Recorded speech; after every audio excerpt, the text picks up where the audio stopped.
Our work at the Carnegie UK Trust on the Enabling State attempts to engage with a reality which we see all around us. In that sense, it begins as a descriptive exercise rather than a theoretical one. We then build on that description by seeking to remedy what we see as the absence in public policy debate of an adequate way of reflecting that pervasive reality in our thinking about the relationship between the citizen and the state.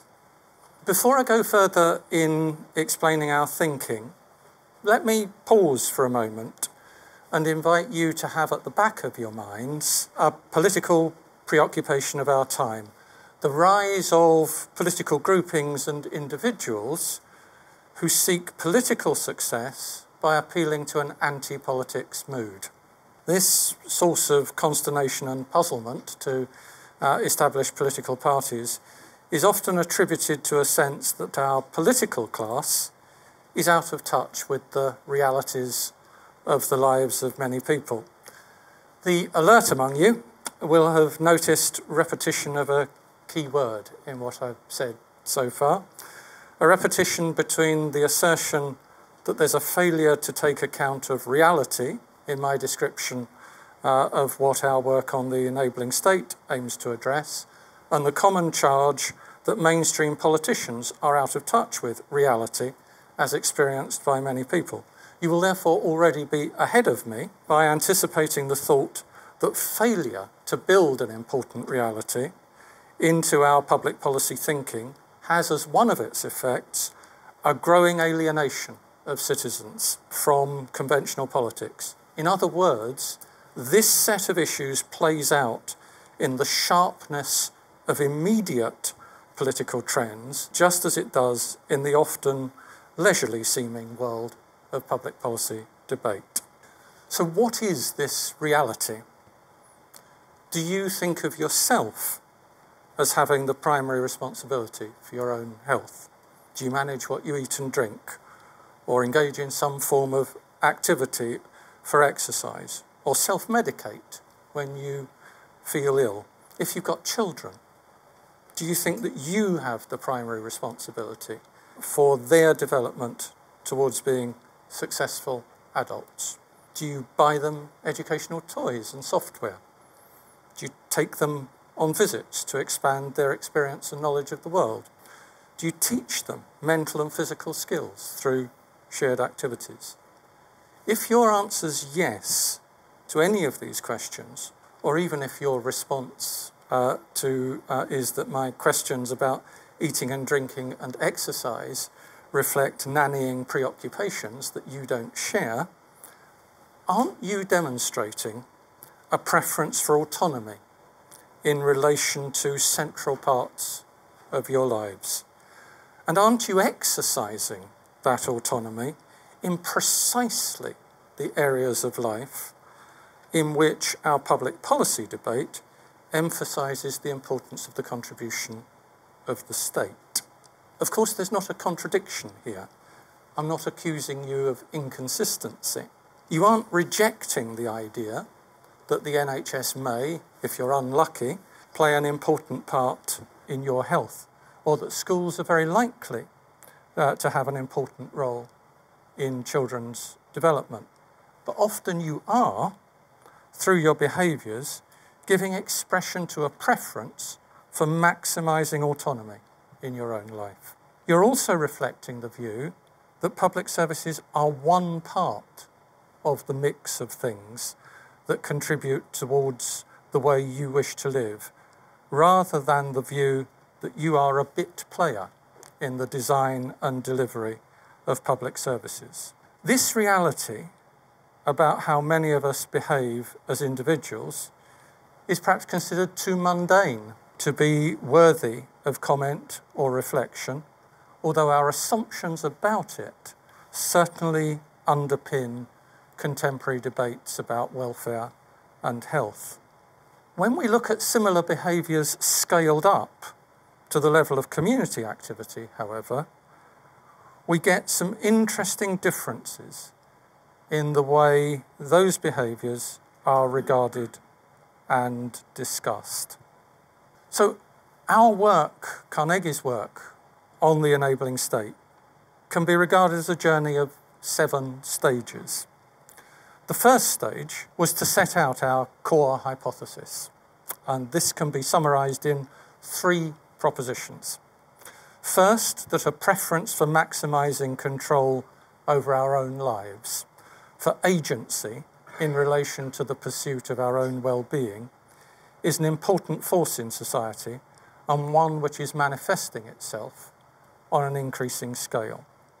Second, that this coexists with an important and successful role for the state in delivering a range of public goods, but that it also often responds to inherent limitations in the ability of public services fully to match the complex and diverse pattern of our needs and preferences in relation to our own well-being.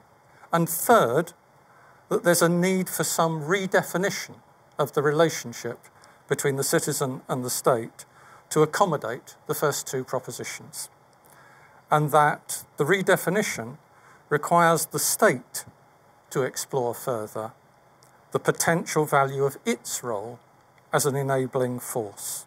The second stage of our journey could be described as putting flesh on the bones of that core hypothesis. To do this, we engaged in a process of joint exploration of those 3 propositions with gatherings of others across the British Isles, that is in the Irish Republic as well as in the UK, through a series of round tables in each of the nations. We also explored the ideas on a wider international scale, but in a more opportunistic way, usually taking advantage of events convened by others. So the places we've done this are random, ranging from Hong Kong to Milan. We discovered rapidly that recognition and acceptance of the propositions is widespread. It's become an important shared understanding that we're not primarily engaged in theorising about what we should do. We're engaged in describing and seeking to understand what is. The second stage, therefore, evolved rapidly into giving fuller strategic form to our understanding. We explored with the various people and organisations who joined in the initial discussions the way in which these observable realities manifested themselves across a spectrum which ranges from what we do as individuals through what we do within families and communities to what is happening at the civic and even the national level. That led us to our third stage, giving more concrete recognition to the role which people play in relation to their own well-being, and particularly to communal well-being. This was essentially a process of mapping. We asked people to give us all the examples they knew of, and we collated and published that evidence. The evidence is mainly about what's observable at the community level. What happens at the individual and family levels is too large in scale and too diverse in nature to capture in that way. But the mapping allowed us to begin to show the evidence of some patterns in what's happening and to try to shed some light on the dynamics. For me, one of the most important aspects of that was the evidence of the importance of mutuality in the value which people see in these approaches and in the sustainability of what's happening. If we can step out of the detached language of public policy into ordinary speech, people are naturally positive about the value of helping each other and working together. Equally important, people are clear that they don't need permission to do those things. Hence the widespread and numerous nature of the examples. To revert to public policy language, autonomy and spontaneity are characteristics of all this and ones to which I shall return. If I was speaking for longer, I might also translate the ordinary language of I'll help you with this and you help me with that into exploring the benefits of what, in public policy speak, I would call shared agency. Stage 4 of the journey was about looking at change in the role of the state. I should say here that we have so far taken a decision not to draw governments into this discussion. We're aware that there is an inevitable tendency for people to try to put all of this into an ideological box, whereas our perception is that all non-totalitarian political ideologies have in their origins some version of this set of ideas. We're also aware of a difficult paradox about the role of government, to which I shall come shortly. What we did was use our knowledge of things which various governments had done or were doing to begin to describe what the development of an enabling role for the state alongside its service provision role might look like in practical terms. We published last year a policy review of observable changes in policies across a range of jurisdictions relating to these issues, and that publication identified 7 shifts which could be observed across several jurisdictions. Our one departure from not talking to governments is that we are discussing the ideas with the OECD, the Organisation for Economic Cooperation and Development, as a representative body of 46 member governments. We are, at their invitation, engaged in a series of discussions hosted by them about the relevance of the enabling state ideas to the future challenges facing governments around the world. It's early days to judge whether the ideas will engage individual governments. We recognise how challenging it would be for a government to take on the additional role we suggest.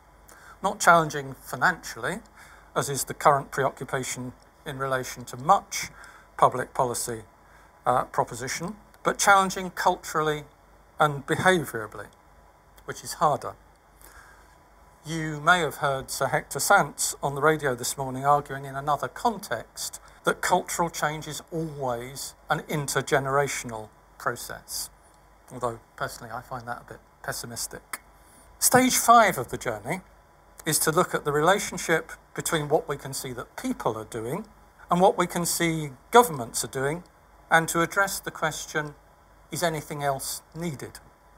Our view is that the evidence of the benefits being achieved through people's self-directed and self-organised activities, and the evidence that such success is often achieved in relation to the same challenges in relation to which the state has a poor record of effectiveness, leads us to the conclusion that more of what people are delivering for themselves and their communities would be desirable. We think that the evidence indicates that this would happen of its own accord. So a more accurate statement of our conclusion is that it would be desirable to create the conditions in which even more would happen and in which the growth of activity would happen faster. So stages 6 and 7 of the journey involve attempting to answer the difficult question, if we want to see more and faster, what practical steps can be taken? Counterintuitively, stage 6 has involved asking first what governments could do. Counterintuitively, because the essence of what we can see and what we wish to encourage is that it happens independently of government, or certainly independently of organisation or management by government or its agents. Nevertheless, our examination of the things that some governments are doing indicates that there is an enabling state role which can be embraced if governments can step aside from the dominant public policy models of the past few decades. We've therefore produced our route map to the enabling state, which sets out the proposition that there are 8 categories of action which the state could take to facilitate these developments. Broadly, they are a combination of creating space and offering useful starting tools, but without strings. The reason for dealing so briefly with the route map that we've already published is because I want to get to the challenge of stage 7 of the journey. This is the stage not yet completed.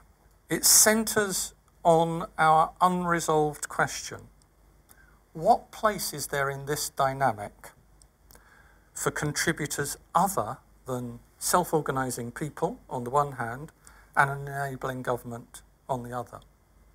And at this point, it might be tempting to say that it's self-evident that charitable foundations, charities, and the wider voluntary sector must have a role to play. My starting point, though, is to ask, what's the evidence that these bodies can grapple with the central paradox here? That paradox is how one encourages activity, the success of which appears to be closely related to the spontaneity with which it comes into being and the autonomy with which it is carried forward, without snuffing out precisely those vital qualities in the things that are encouraged. It's not self-evident that facilitation and encouragement without the urge to shape and control are pervasive features of the charitable and voluntary sectors. I know that this view causes more pushback than perhaps any other part of our thinking. I also know that I'm possibly being unfair to those charitable and voluntary bodies which have embraced a progressive shift in the role of the sector. But nevertheless, it's perhaps a good provocation on which to end and move into discussion. Something that I felt was possibly missing within the 8 steps was the role of capacity building. So a key proposition of the pamphlet is that the state is very good at providing standardised services, not so good at providing more bespoke services for a small subset of people that it consistently fails. But actually there you do have the very real question of capacity. And I wondered if you could expand on the role of capacity building in redesigning any sort of relationship between citizen and state, such that it doesn't just benefit those who are already benefiting. I think in our view, we offer things that move in that direction. When we talk about investing in disadvantaged communities, we are talking about capacity building rather than about service provision, for example. Absolutely agree. Quite a big chunk of my career was spent in urban regeneration type activities. The hesitation I have here is that I've seen the state try to make itself the arbiter of who possesses capacity in communities and who should be the recipient of the capacity building.